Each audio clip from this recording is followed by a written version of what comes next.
Assalamualaikum warahmatullahi wabarakatuh. Di sini saya akan menjelaskan tentang jenis-jenis komunikasi bisnis. Yang pertama, saya akan menjelaskan ruang lingkup. Dalam ruang lingkup itu komunikasi internal horizontal. Yang kedua, cara penyampaian verbal. Yang ketiga, aliran informasi satu atau arah simpel. Yang keempat, perilaku non formal. Yang terakhir, tujuan. Saran dalam video mengingatkan kita agar menggunakan teknologi sama efektif, bermanfaat dan lebih ke hal yang baik, positif. Jangan terlalu kecanduan karena itu bisa mengakibatkan ke hal buruk negatif bagi diri sendiri. Yang kedua, komunikasi menurut ruang lingkup. Ruang lingkup terjadi komunikasi merupakan batasan jenis komunikasi ini. Maka dalam komunikasi menurut ruang lingkup dapat dibedakan sebagai berikut. Yang pertama, komunikasi internal. Yang kedua, komunikasi eksternal. Yang ketiga, komunikasi satu arah, yaitu merupakan komunikasi yang berlangsung dari satu pihak ke saja. Komunikasi dua arah, yaitu merupakan komunikasi yang bersifat timpable atau balik. Dalam hal ini, komunikasi diberi kesempatan untuk memberikan respon atau feedback kepada komunikatornya. Komunikasi ke atas yaitu merupakan komunikasi yang terjadi dari bawahan kepada atasan, komunikasi yang terjadi dari atasan kepada bawahan.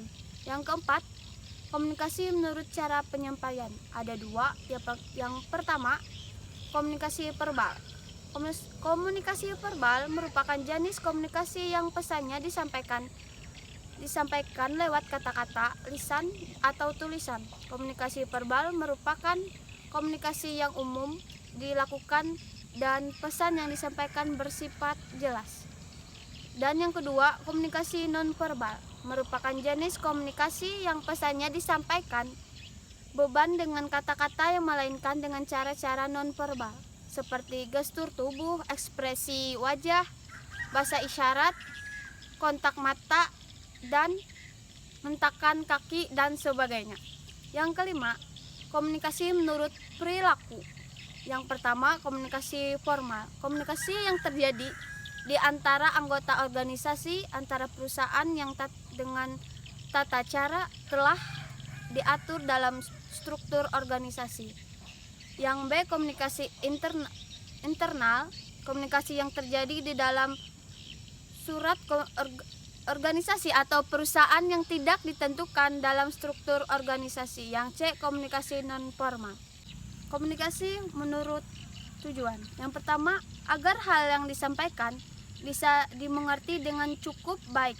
Dengan adanya definisi komunikasi di atas, maka akan menghindari diri dari kesalahpahaman. Yang kedua, agar mampu memahami maksud perkataan yang lain. Yang ketiga, agar ide, gagasan maupun pemikiran pribadi dapat diterima orang lain, terutama dalam gelaran rapat tertentu. Yang keempat, bergerak orang lain untuk mengerjakan sesuatu, misalnya kegiatan kerja bakti, sosial, dan sebagainya.